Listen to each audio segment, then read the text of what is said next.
Ryan Foster hated the sound of metal scraping against metal. It reminded him of his childhood, of construction sites in his father's workshop. Right now, though, that scraping sound meant something was wrong with the research station's outer airlock. He pushed away from his desk where mineral samples sat waiting for analysis and grabbed his toolkit from the wall mount. The station was old, donated by some mining corporation that had gone bankrupt 15 years ago, and things broke down constantly. He made his way through the narrow corridors, boots clanging on the grated floor. The station wasn't big, just 6 rooms connected by hallways that felt more like tubes than proper walkways. His bedroom, lab, storage area, bathroom, common room, and the airlock chamber. That was it. That was home for the next 6 months while he studied the geological composition of Theta 7, a moon nobody cared about orbiting a gas giant nobody had bothered to name. The scraping sound came again, louder this time. Ryan frowned and picked up his pace. Then he heard something else underneath the scraping. A high-pitched noise, almost like crying. His first thought was that the atmospheric processor was failing, but he just checked it yesterday. Everything had been fine. When he reached the airlock chamber, he saw frost forming on the inner door's window. That wasn't normal. The outer door must have been compromised somehow. He checked the control panel and his stomach dropped. The outer door was sealed, but the temperature reading for the airlock chamber itself showed -170 degrees. Something was out there in that freezing space between the doors. The crying sound came again, clearer now. Definitely not mechanical. Ryan's hands moved on autopilot, checking the atmospheric readings. No air leak. The inner door was holding. Whatever was out there wasn't getting in, but it also wasn't going to survive much longer in that cold. He pulled up the external camera feed and his breath caught in his throat. 3 small creatures huddled against the outer door, their bodies covered in red scales that sparkled with ice crystals. They had wings folded tight against their backs and long tails curled around each other. One of them lifted its head and Ryan saw large golden eyes staring directly at the camera. Dragons. Baby dragons. Real ones, not the stories his grandmother used to tell him before bed. Ryan had read the intelligence reports during his military service. The draconid species existed in the outer reach territories far from human space. They were warriors, merchants, and explorers, dangerous when provoked but not actively hostile to humans.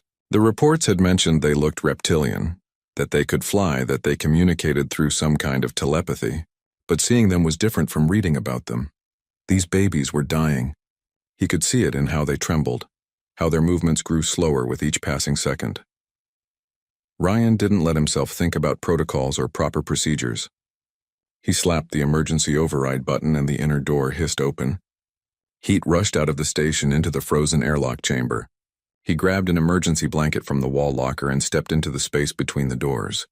The cold hit him like a physical blow. His exposed skin burned and his lungs ached with each breath. He moved quickly, wrapping the blanket around the 3 small bodies. They were surprisingly light, none of them heavier than a house cat.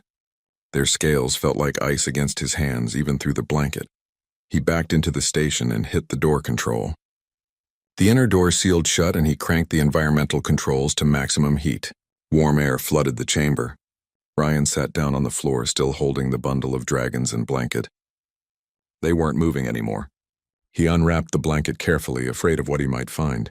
The largest one opened its eyes first. Those golden eyes focused on his face with an intelligence that made Ryan's heart skip. Then it made a small chirping sound and pressed its cold snout against his hand. The other 2 stirred, their tiny claws gripping the blanket as they pulled themselves closer to Ryan's body heat. He stayed there for 20 minutes, just letting them warm up. The ice crystals melted from their scales, revealing deep red coloring that reminded him of rubies. Their breathing steadied and the shaking stopped. When they finally seemed stable, Ryan carried them to his quarters and set them down on his bed. They immediately burrowed into his spare blankets, making soft purring sounds. The smallest one looked at him and chirped, then crawled out of the blanket pile and climbed onto his lap. Ryan froze, unsure what to do. The little dragon curled up and closed its eyes, apparently deciding he was safe. Ryan pulled out his data tablet with his free hand and started searching the station's limited database for information on draconid biology. He found basic anatomical diagrams and dietary notes, but nothing about caring for babies, nothing about how they ended up on his station in the middle of nowhere. He looked down at the three small creatures who had somehow found their way to his doorstep. They looked peaceful now, sleeping in his blankets and on his lap. Tomorrow he would figure out what to do, who to contact, how to get them back to their people. Tonight he would just make sure they stayed warm and safe. Ryan gently stroked the head of the dragon on his lap. Its scales were warm now, almost hot to the touch. It purred louder and snuggled closer. He smiled despite himself and settled back against his pillows, careful not to disturb his unexpected guests. Outside, beyond the thin walls of the research station, beyond the frozen surface of the moon, beyond the vast emptiness of space, a Draconid war fleet received a distress signal. The coordinates matched a human research station. The biosignatures matched 3 missing hatchlings, and the matriarch who commanded that fleet decided that the human responsible would pay for whatever they had done. But Ryan knew none of this. He only knew that 3 babies needed him, and he wasn't going to let them down. Protein bars were apparently dragon candy. Ryan discovered this on the second morning, when the smallest hatchling, the one he'd started calling Scarlet in his head, managed to tear open his emergency food supply and scatter protein bars across the entire common room. She sat in the middle of the mess, chocolate-flavored crumbs covering her snout, looking incredibly pleased with herself. The other 2, Ruby and Crimson as Ryan had mentally named them, watched from the doorway with what he could only describe as jealous expressions. Ruby launched herself across the room with surprising speed, tackling her sister and trying to steal the half-eaten bar. Crimson approached more carefully, grabbed a bar in her mouth and retreated to a safe distance before starting to eat. Ryan had given up on keeping them contained. They were too curious, too energetic, and frankly too clever. Ruby had figured out how to open doors by the second day. She just watched which buttons he pressed and memorized the sequence. Crimson could climb almost anything and seemed to enjoy perching on top of tall equipment. Scarlet followed Ryan everywhere and cried if he went into a room and closed the door. He'd also learned they were surprisingly communicative, not with words exactly, but with feelings and images that appeared in his mind. When Ruby wanted to play, he felt excitement and saw mental pictures of flying. When Crimson was curious about something, he felt her questioning thoughts. When Scarlet was scared, which happened whenever he left her sight, he felt her distress like a physical ache in his chest. The telepathy had surprised him at first. He'd read about it in the reports, but experiencing it was different. It felt natural, like learning to understand a friend's facial expressions over time. The hatchlings couldn't form complex thoughts yet, just emotions and simple images, but it was enough. Ryan cleaned up the protein bar mess, while the dragons continued their breakfast feast. He'd tried feeding them proper food yesterday, but his supplies consisted of freeze-dried meals designed for humans. They'd nibbled at the rehydrated vegetables politely, but showed much more enthusiasm for the protein bars, especially the chocolate ones. He made a mental note to ration those carefully. After breakfast, he attempted to continue his research work. The mineral samples weren't going to analyze themselves, and he was already behind schedule.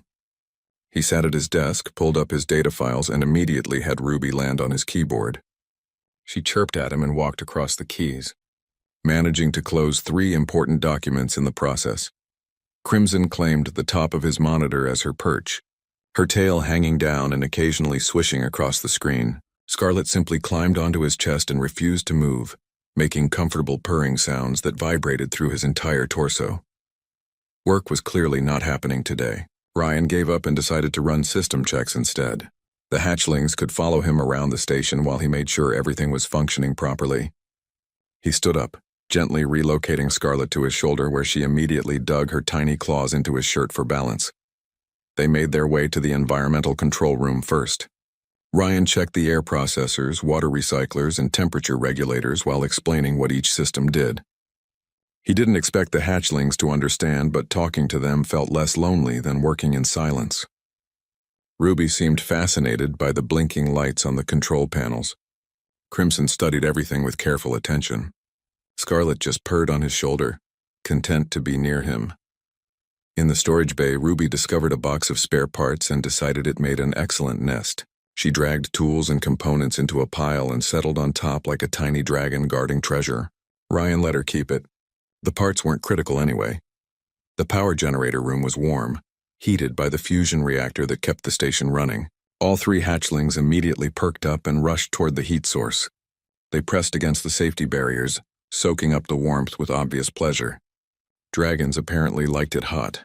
Ryan sat on the floor and watched them. They were beautiful in an alien way with their jewel-bright scales and intelligent eyes.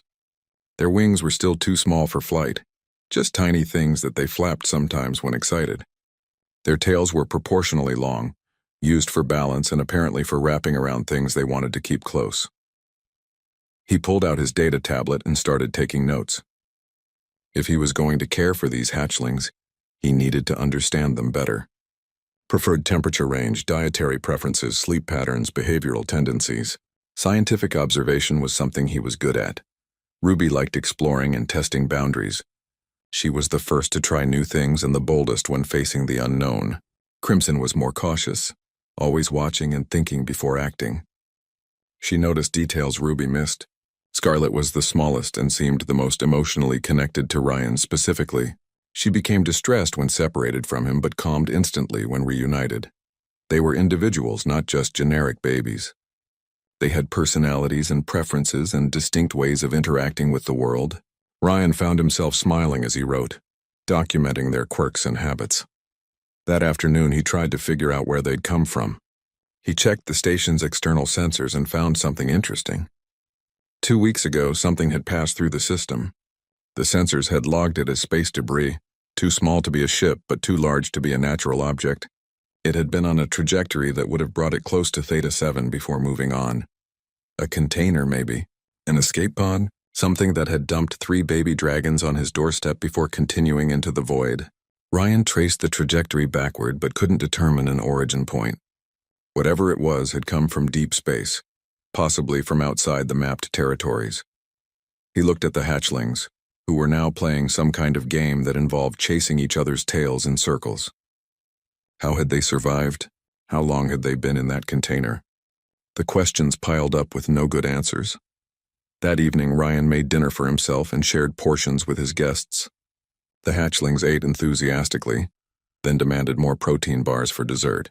He rationed out half a bar for each of them and endured their disappointed chirping when they wanted more. Bedtime was an adventure. Ryan had tried to set up a nest for them in the corner of his quarters, using blankets and his spare clothes to make it comfortable. The hatchlings had looked at the nest, looked at his bed, and unanimously decided his bed was better.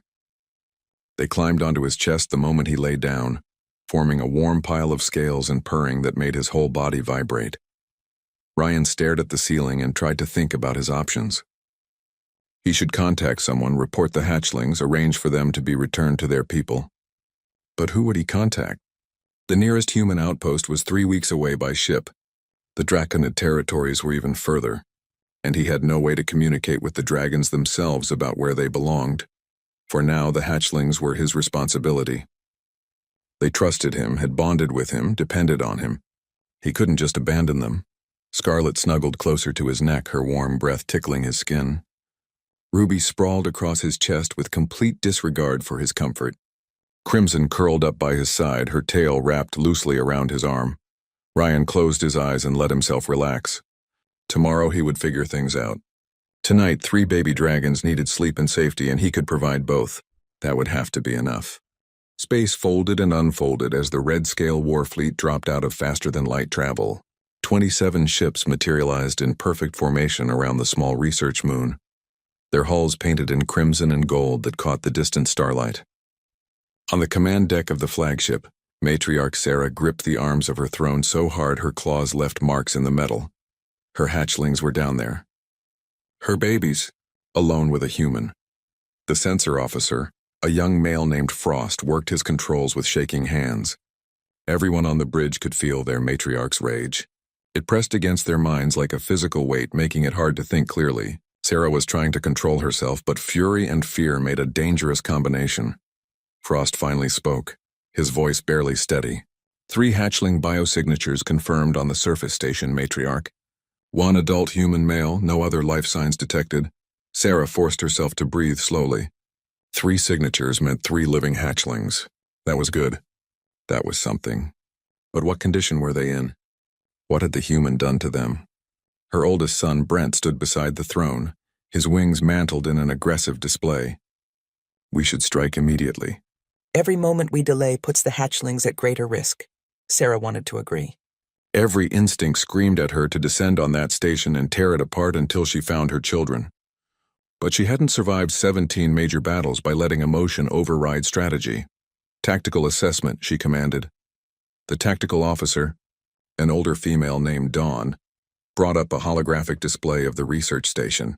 Single structure, minimal defenses. Standard human design, probably civilian. No weapons detected. The human appears to be alone. Alone, one human against an entire war fleet. The absurdity of it might have been funny under different circumstances.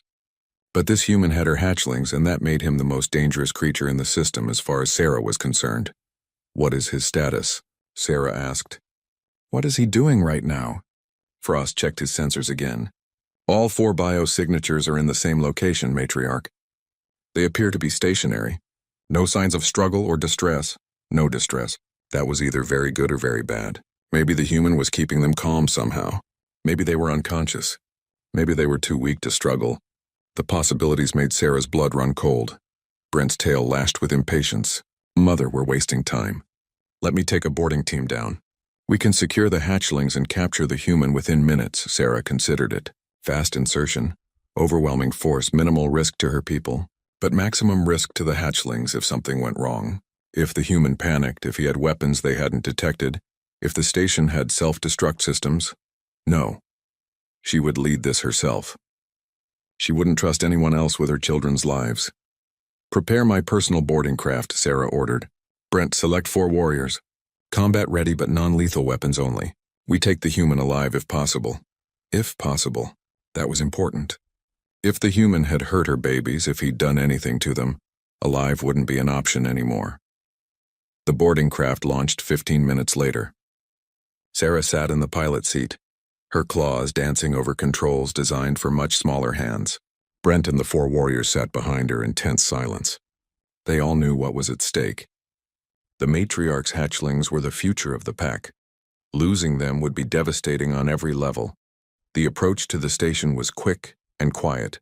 Sarah brought the craft alongside the main airlock and initiated docking procedures. The station's systems accepted the connection without resistance. No security protocols, no defensive measures. Just an old civilian station sitting in the middle of nowhere. The airlock cycled open. Sarah was first through, her massive form filling the narrow corridor. She had to tuck her wings tight against her body to fit. Human architecture was always too small, designed for their tiny frames. The station smelled wrong. Recycled air with undertones of metal and chemicals. Human scents everywhere. And underneath it all, faint but unmistakable, she caught the scent of her hatchlings. They were close. Sarah moved through the corridors with practiced silence despite her size. The warriors followed in formation, weapons ready. The station was quiet except for the hum of environmental systems. No alarms, no signs of awareness. Either the human didn't know they were here or he didn't care. The biosignature readings led them to a door marked as personal quarters. Sarah paused outside and reached out with her mind, trying to sense her hatchlings through the metal. She felt them immediately. 3 small presences, sleepy and content. Content. Not afraid, not in pain. Content. That didn't make sense. Unless the human had drugged them somehow. Sarah didn't bother with the door controls. She grabbed the panel and ripped it off the wall, then forced the door open with brute strength. Metal screeched and sparks flew. She charged into the room, wings spread wide, ready for anything, and stopped dead. The human sat in a chair against the far wall. He was young, maybe 30 standard years, with dark hair that stuck up at odd angles. He wore casual clothes, not armor or weapons. His hands were raised in surrender, his expression more concerned than frightened. But that wasn't what made Sarah stop. On the human's chest, curled together in a nest of blankets and what looked like stolen clothing, 3 small red dragons slept peacefully. Sarah recognized them instantly. Ruby, her bold explorer. Crimson, her careful thinker. Scarlet, her sensitive baby. They were purring.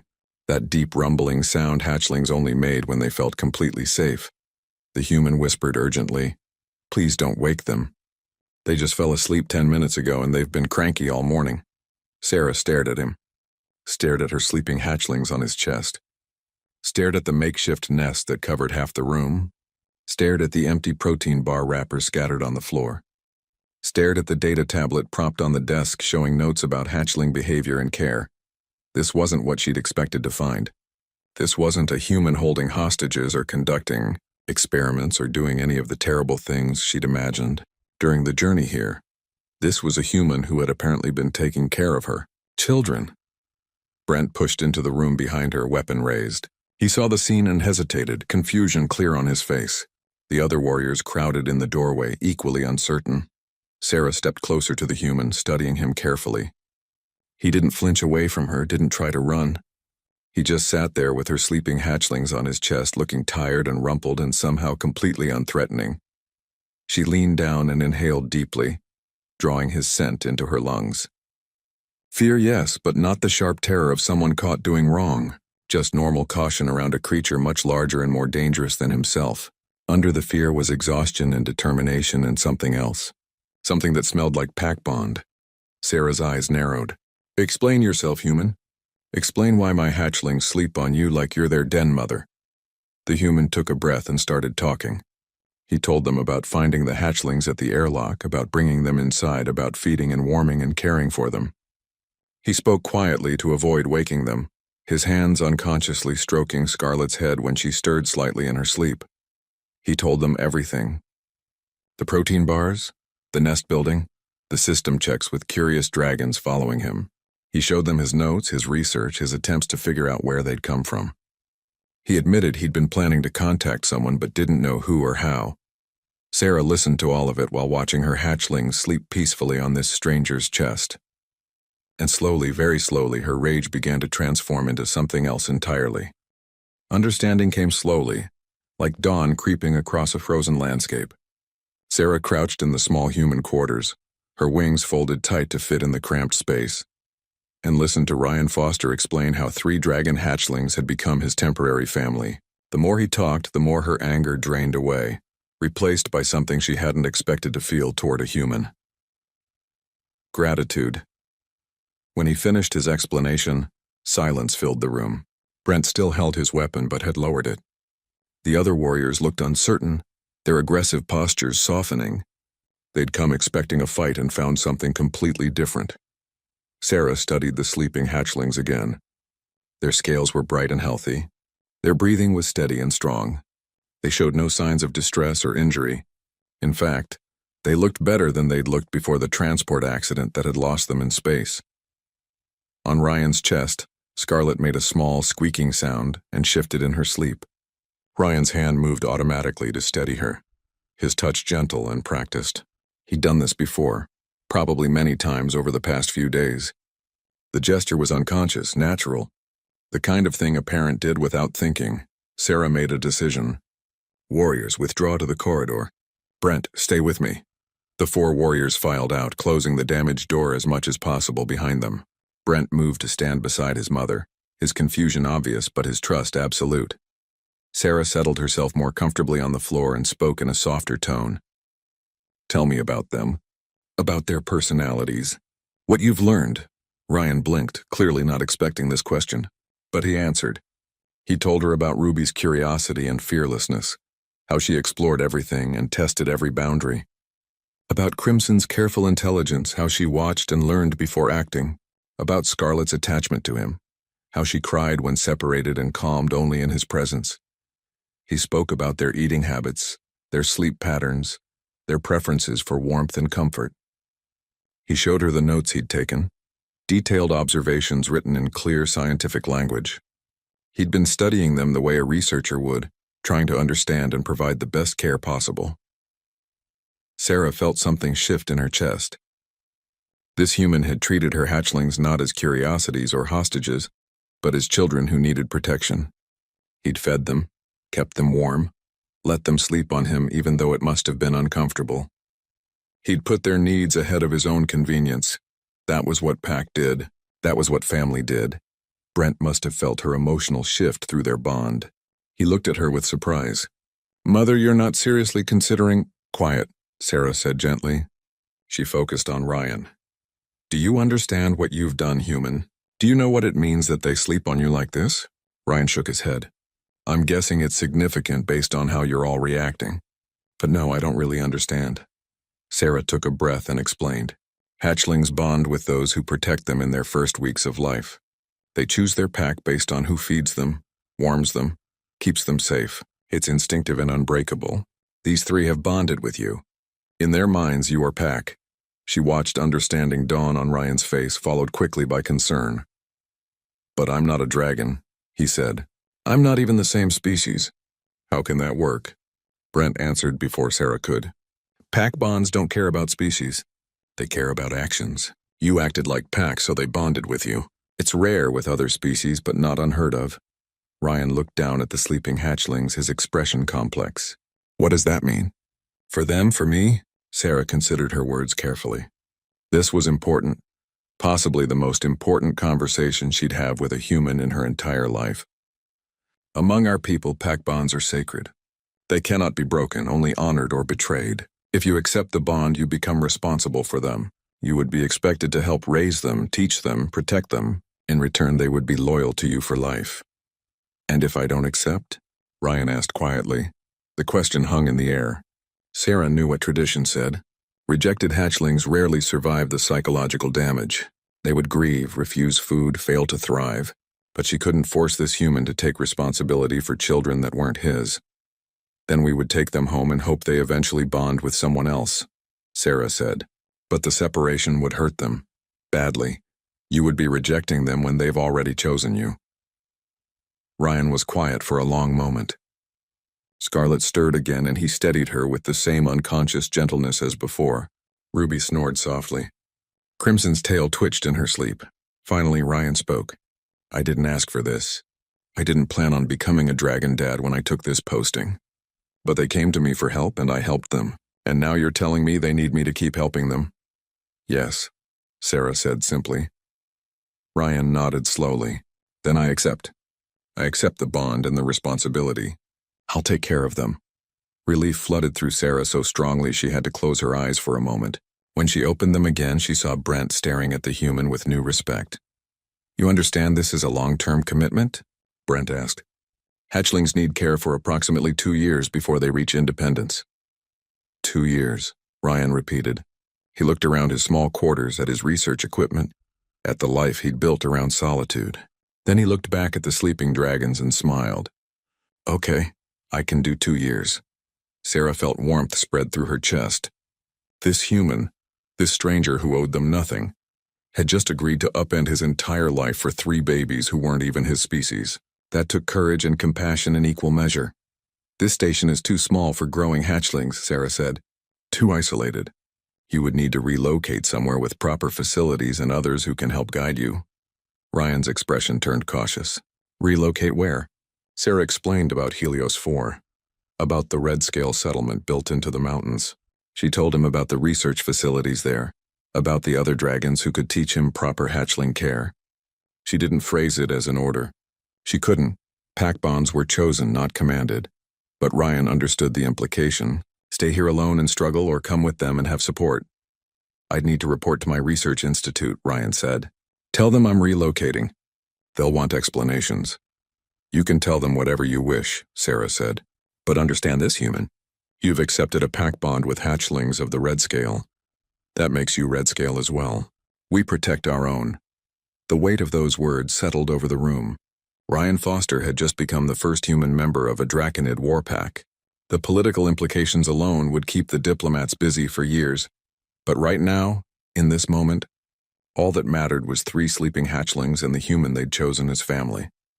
On Ryan's chest, Ruby finally woke up. She lifted her head, blinked sleepily, and saw Sarah. For a moment, she just stared. Then recognition flooded through her small mind, and she squealed with joy. Mom! The mental projection was clear enough that even Ryan felt it. Ruby launched herself off his chest in a flurry of wings and scrambled toward Sarah. The movement woke her sisters, who saw their mother and reacted with equal excitement. Sarah caught all 3 hatchlings, gathered them close, felt their small bodies pressed against her scales. They chirped and squeaked and projected feelings of joy and relief and love. Tears formed in Sarah's eyes. Her babies were alive and healthy and home. But then something unexpected happened. Scarlett pulled away from the reunion and looked back at Ryan. She chirped uncertainly, torn between her mother and the human who'd cared for her. Ryan smiled at her. "It's okay, little one.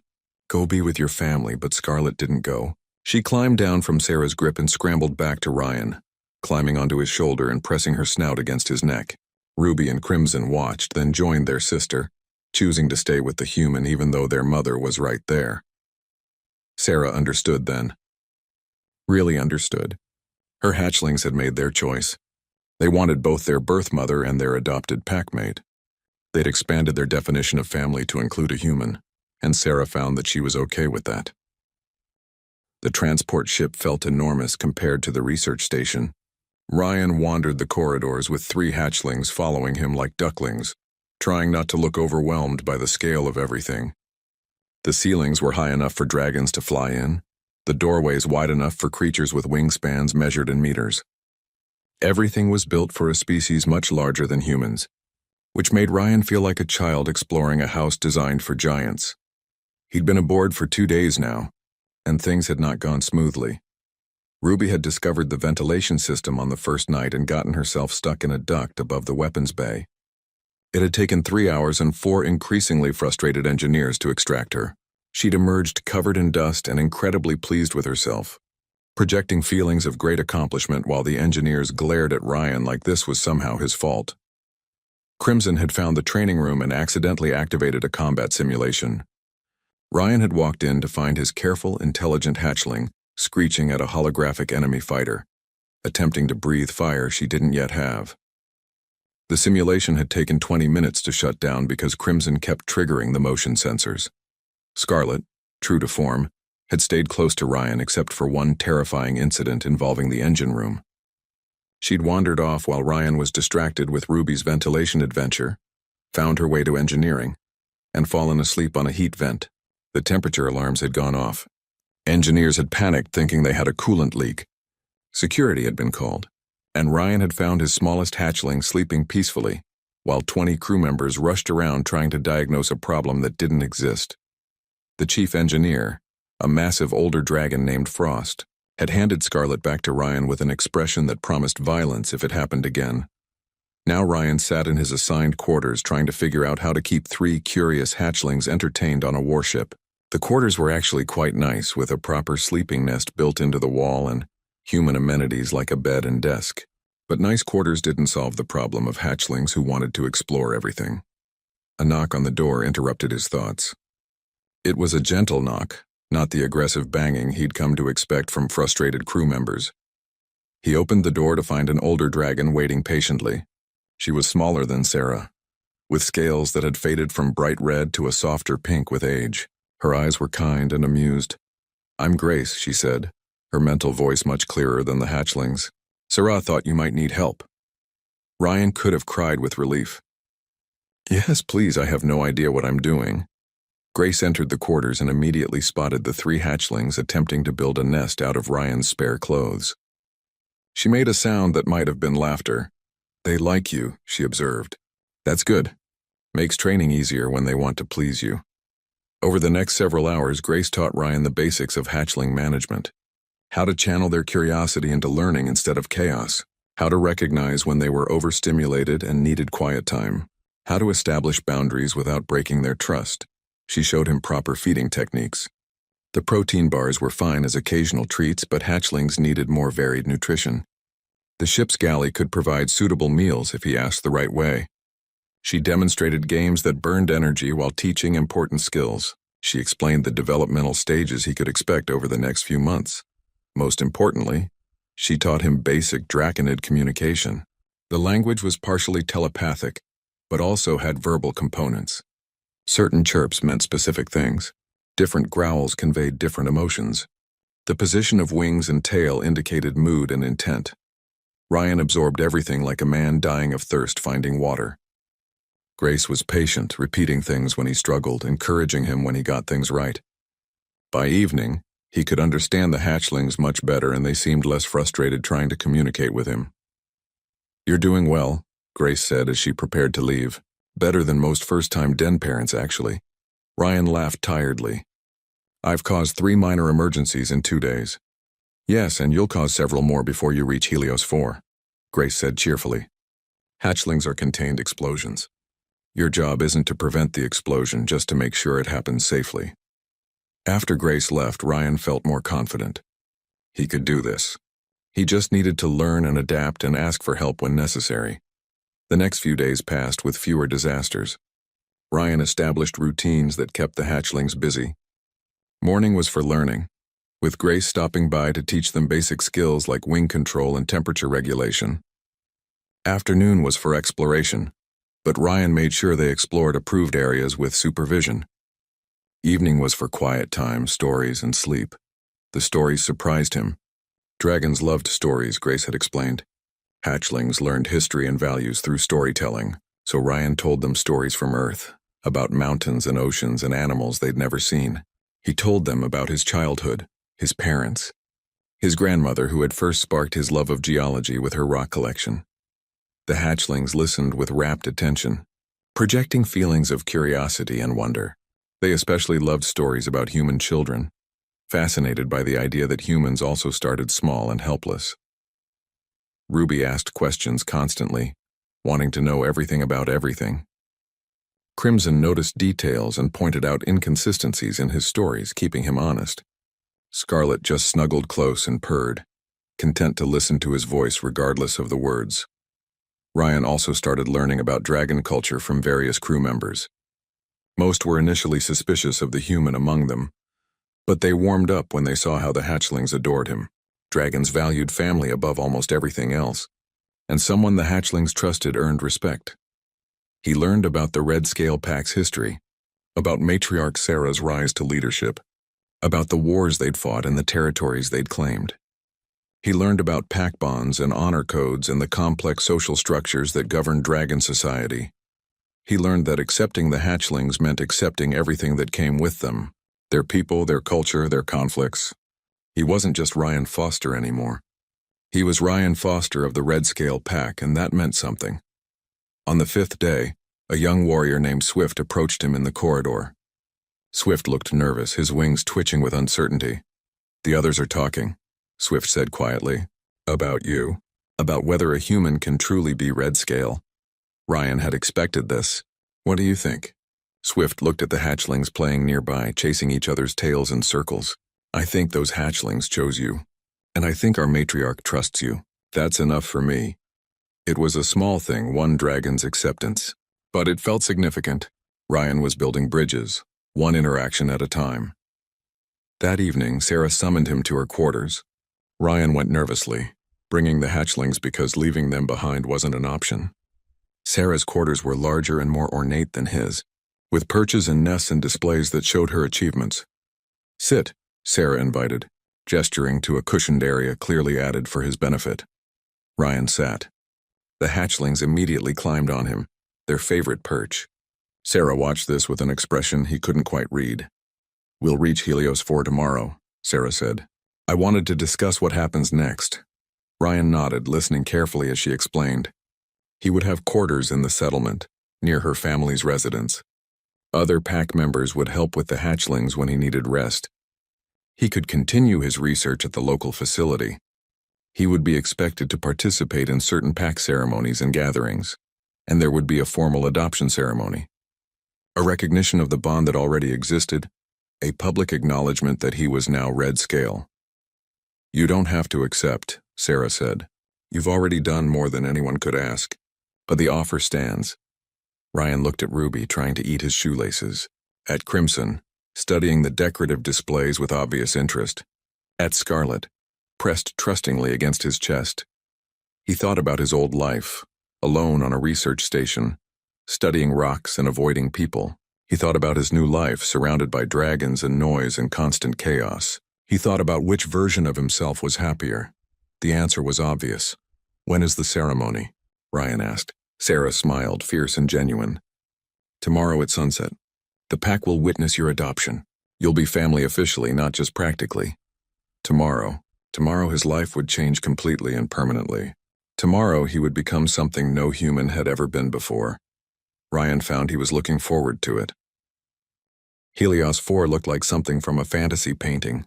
The red-scale settlement stretched across a mountain range that glowed deep red in the afternoon sun, carved partially into the rock and partially built on platforms that extended out over steep valleys. Dragons flew between the levels, their wings catching the light as they moved. The architecture blended natural stone formations with advanced technology in ways that shouldn't have worked, but somehow did. Ryan pressed his face against the transport window, trying to see everything at once. The hatchlings crowded around him, equally curious about their home. Ruby chirped excitedly and flapped her still small wings. Crimson studied the settlement with focused intensity, already mapping it in her mind. Scarlet just pressed against Ryan's side, finding comfort in his presence rather than the view. The landing platform was crowded with dragons waiting to see the human who had saved their matriarch's hatchlings. Ryan felt hundreds of eyes on him as he descended the transport ramp, carrying his single bag of belongings while 3 baby dragons scrambled around his feet. Sarah waited at the base of the ramp, along with Brent and several other important-looking dragons. But there were also younglings, curious adolescents who pushed forward to see the hatchlings and their strange new packmate. "Welcome to Helios 4, Sarah said formally. Then more quietly, "Welcome home." Home. The word felt strange and right at the same time. Ryan nodded, unsure what to say. The crowd parted as Sarah led them through the settlement. Dragons stared openly but not hostilely, their expressions ranging from curiosity to amusement to cautious acceptance. Ryan heard whispered conversations, felt the weight of attention, and tried to project confidence he didn't really feel. His new quarters were carved into the mountain itself, a cave dwelling that had been modified with human comforts. There was a bed, a desk, a small kitchen area, and a bathroom that actually fit his size. But there was also a large stone nest built into the wall, heated by thermal vents from deep in the mountain, perfectly sized for 3 small dragons who immediately claimed it. Grace appeared within minutes of their arrival, bringing prepared food and offering to show Ryan around the settlement. They left the hatchlings napping in their new nest and ventured out into the community. The settlement was larger than Ryan had expected, home to several thousand dragons of all ages. Grace pointed out important locations as they walked. The central gathering space where major decisions were made. The flight training grounds where younglings learned to use their wings. The market district where traders from other packs brought goods. And the research facility, a modern complex built into the northern edge of the settlement, equipped with laboratories, computing resources, and equipment that made Ryan's old station look like a child's toy.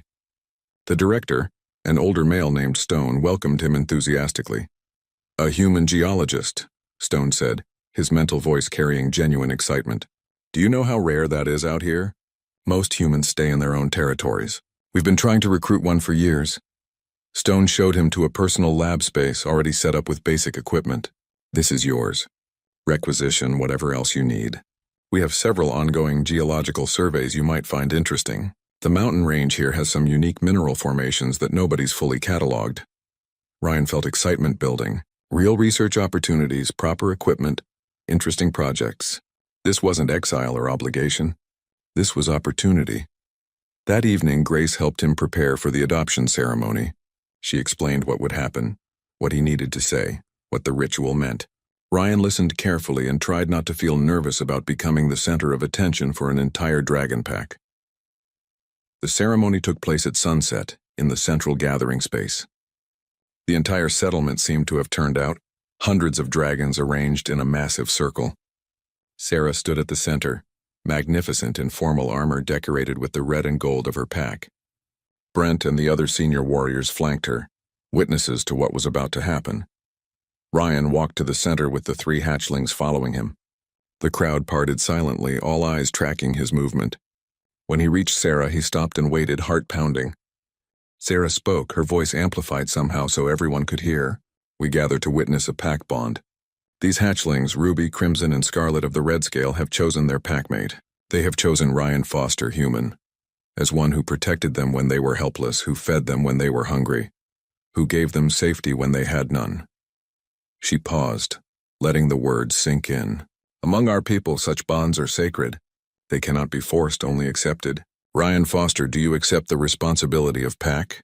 Do you pledge to protect these hatchlings, to guide them, to stand with them as family?"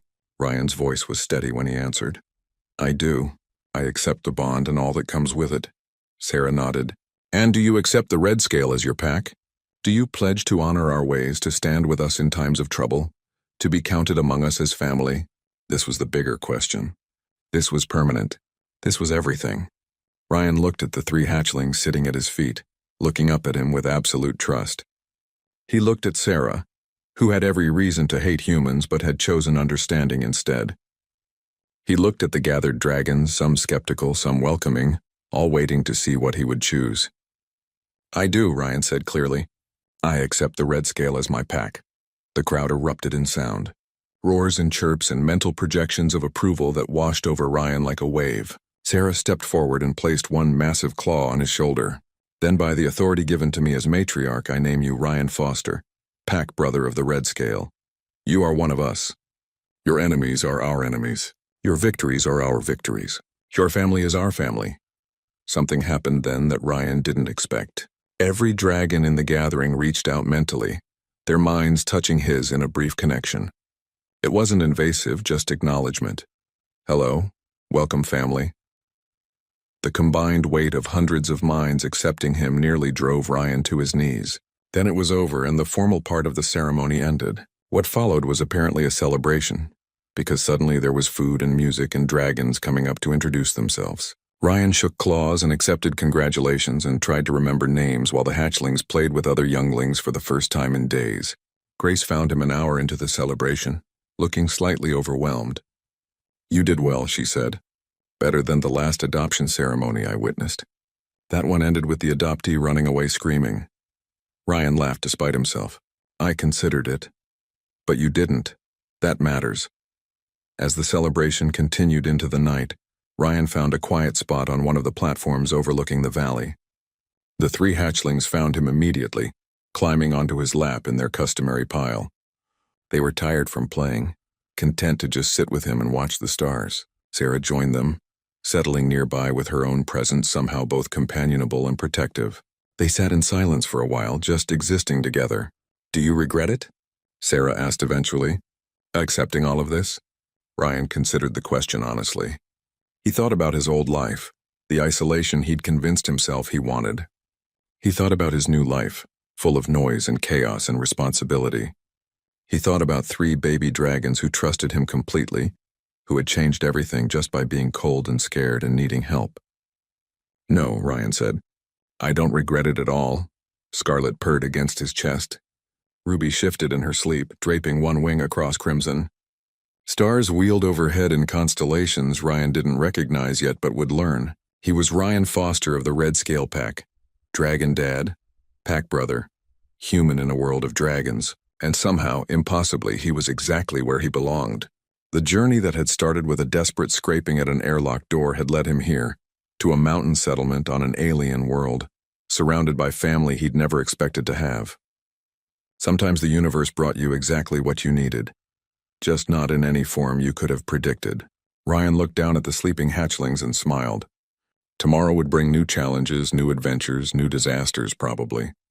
Ruby would get into something she shouldn't. Crimson would find new things to study. Scarlet would refuse to let him out of her sight, and Ryan wouldn't have it any other way. Far above, human space continued its expansion, unaware that one of their own had become something unprecedented. Diplomatic channels would eventually buzz with the news. Politicians would debate the implications. Xenobiologists would write papers about interspecies pack bonding. But none of that mattered right now. Right now, a human sat with his dragon family, watching stars wheel overhead, and felt more at home than he ever had before. The Red Dragon Pack had arrived for blood and found something better. They'd found proof that family wasn't about species or biology or even understanding. Family was about showing up when someone needed you, about accepting responsibility without being asked, about choosing to care even when it wasn't convenient. Ryan Foster had made that choice when he opened an airlock door for 3 freezing hatchlings, and in return those hatchlings had chosen him right back. Some bonds were forged in fire and battle. Others were forged in quiet acts of kindness that nobody was watching.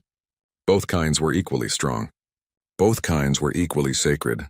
And both kinds could change the galaxy, one small act at a time.